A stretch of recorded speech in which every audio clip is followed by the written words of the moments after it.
Hello दोस्तों, आज हम लोग इस लेक्चर में पार्ट 13 करने वाले हैं जिसमें घरेलू विद्युत परिपथ है पढ़ेंगे। इसके बाद इसके बाद जो वीडियो आएगा वह पाठगत यानी पाठ के अंदर के जो प्रश्न दिए हैं बुक में उसको देखेंगे, फिर अभ्यास प्रश्न देखेंगे। तो ये चैप्टर की लास्ट हेडिंग है घरेलू विद्युत परिपथ। घरेलू विद्युत परिपथ में 3 प्रकार की तारें प्रयोग में लाई जाती हैं। तो 3 प्रकार की तारें कौन कौन सी हैं यहाँ पर इसको देख लेते हैं। ये है फिगर। तो एक पहली तार होती है जो होती है वह भूसंपर्क तार होती है। दूसरी विद्युन्मय तार होती है और उदासीन तार होती है। भूसंपर्क तार यह हरे कलर की होती है और विद्युन्मय तार रेड और उदासीन तार ब्लैक कलर में होती है। यहाँ पर ये तार खंभे से यह जो स्रोत है विद्युत का वहाँ से आ रहा है और ये विद्युत प्रदान करने वाला बोर्ड फ्यूज है। इससे होकर के विद्युत मापी इस मीटर में आता है, फिर यहाँ से होकर के इस बॉक्स में आता है। इस बॉक्स से होकर के विद्युत घरों में चारों तरफ ले जाई जाती है। यहाँ से इसका अलग अलग वायर ले जा करके इसको कर देते हैं। यहाँ पर भूसंपर्क तार जो है ये सबसे मिला करके अर्थ दिया जाता है। जमीन में पृथ्वी में इसका अर्थ दे देते हैं, जिससे जब सर्किट शॉर्ट करती है तो यह भूसंपर्क में सब विद्युत धारा चली जाती है, तो जिससे सर्किट शॉर्ट होने से बच जाती है। यहाँ पर फ्यूज तार पहले लगाया गया है। फ्यूज तार का काम ये है, अगर ये दोनों तार आपस में शॉर्ट करते हैं या मिल जाते हैं, इनका जो इस पर विद्युत रोधी आवरण लगा रहता है, प्लास्टिक का जो तार ऊपर लगा रहता है, नीचे कापर रहता है। तो ये अगर तार कहीं से खुल गया, विद्युत रोधी आवरण अगर खुल गया और आपस में मिल गए, शॉर्ट कर गए, तो इन जब ज़्यादा ओवरलोड होता है शॉर्ट होने से, तो यहाँ पर फ्यूज क्या होता है, पहले ही पिघल करके उड़ जाता है। अर्थात तब जब ये उड़ जाएगा तो विद्युत परिपथ में धारा बहना बंद हो जाएगी। ठीक है, तो ये है घरेलू विद्युत परिपथ का सब कार्य। तो यहाँ से हम देखते हैं, एक एक करके इसको समझते हैं। तो घरेलू विद्युत परिपथ में 3 प्रकार की तारें प्रयोग में लाई जाती हैं। ये हम लोगों ने फिगर से समझ लिया।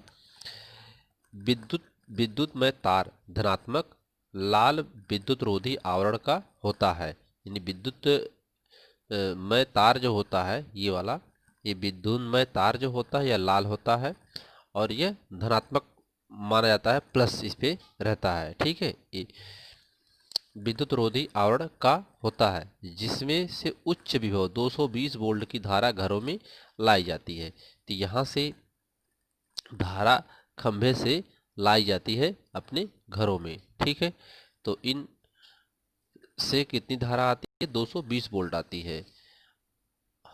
ठीक है, अगला है उदासीन तार ऋणात्मक। उदासीन तार कैसा होता है, ये ऋणात्मक होता है। ये वाला उदासीन तार ऋणात्मक जो ब्लैक कलर का होता है। ठीक है, तो काला विद्युत रोधी आवरण का होता है, जिसमें शून्य विभव होता है, इसमें कोई विभव नहीं होता है, जिसे उदासीन तार या न्यूट्रल वायर भी कहा जाता है।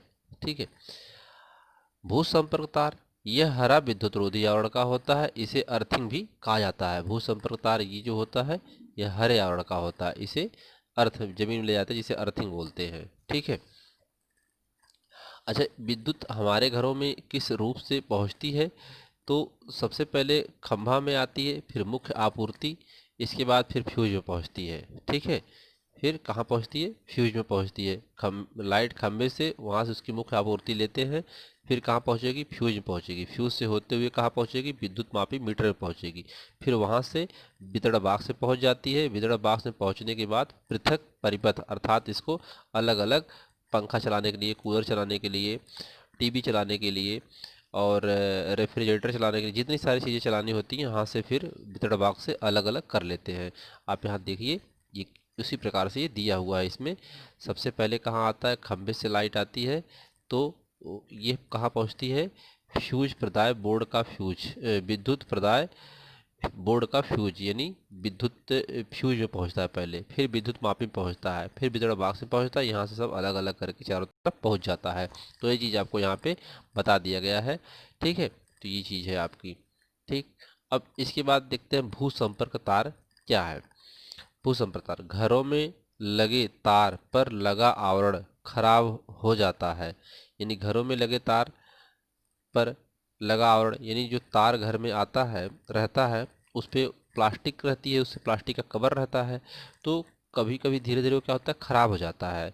तो तार आपस में संपर्क में आ जाते हैं। जब वो तार खराब होते हैं तो पास पास तार रहते हैं तो आपस में संपर्क में आ जाते हैं, जिससे कारण बिजली का झटका लगता है। तो जब वो संपर्क में आएंगे तो हमको करंट मारेगा, अर्थात शॉर्ट सर्किट हो जाएगी। तो इस दोष को दूर करने के लिए एक तार को भू संपर्कित कर दिया जाता है। तो इसी को दूर करने के लिए भू संपर्कित कर देते हैं, अर्थ दे देते हैं, तो जिससे अधिक ओवरलोड होने पर यह बचा लेता है, तो उसमें धारा चली जाती है, इसलिए अर्थ दिया जाता है वहाँ पे। ठीक है, इसके बाद लघुपतन। लघुपतन यानी शॉर्ट सर्किट। शॉर्ट सर्किट यानी जब वे तार शॉर्ट करते हैं, सर्किट शॉर्ट हो जाती है, तो उसे शॉर्ट सर्किट बोलते हैं, लघुपतन बोलते हैं। ठीक है, जब अकस्मात विद्युन्मय तार व उदासीन तार दोनों सीधे संपर्क में आते हैं, यानी एक तो जिसमें 220 वोल्ट आ रहा है और उदासीन तार, ठीक है, दोनों जब सीधे संपर्क में आ जाते हैं, अर्थात एक दूसरे से टच कर जाते हैं, उनका आवरण हट जाता है तो एक दूसरे से टच कर जाते हैं, तो आते हैं तो परिपथ में धारा बहुत अधिक हो जाती है। जब शॉर्ट करेंगे तो परिपथ में धारा बहुत ज़्यादा हो जाती है। ठीक है, तो इसे लघुपतन कहते हैं। तो इसे क्या कहा जाता है, लघुपतन कहा जाता है। यानी परिपथ में धारा का बहुत ज़्यादा बढ़ जाना ही क्या कहलाता है, लघुपतन कहा जाता है। सर्किट शॉर्ट कर जाती है, ओवरलोडिंग होने के कारण सर्किट शॉर्ट हो जाता है, उसे लघुपतन कहते हैं। ठीक है, अतिभारण।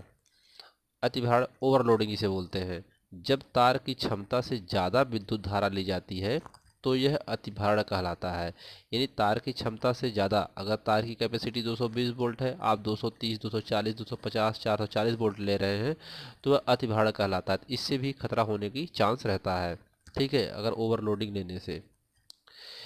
फ्यूज, विद्युत फ्यूज, जब परिपथ में अतिभारण और लघुपतन होता है, यानी अतिभारण, अतिभारण का मतलब ज़्यादा क्षमता, तार की क्षमता से ज़्यादा विद्युत लाना, और लघुपतन का मतलब जब अकस्मात दोनों तार विद्युन्मय तार और उदासीन तार संपर्क में आते हैं तो लघुपतन हो जाता है। ये दोनों चीज़ें जब परिपथ में होती है, चाहे ये हो या ये हो, तो फ्यूज तार पिघल जाता है। फ्यूज तार क्या करता है, पिघल जाता है। वह ओवरलोडिंग होने के कारण फ्यूज तार पहले ही जल जाएगा, जिससे परिपथ धारा टूट जाती है। तो परिपथ में जो धारा बहती रहती है घरों में, वह धारा टूट जाती है, और जो हमारे उपकरण, पंखा, फ्रिज, कूलर, टीवी जो भी रहता है, वो सब उपकरण हमारे जलने से बच जाते हैं। तो इसलिए फ्यूज तार का प्रयोग किया जाता है। ठीक है, तो इस लेक्चर में इतना ही दोस्तों। इसके बाद आपको पाठगत प्रश्न के प्रश्न बताए जाएंगे, और अगर वीडियो आपको अच्छा लगा हो तो प्लीज़ लाइक करें, सब्सक्राइब करें और शेयर करें। धन्यवाद।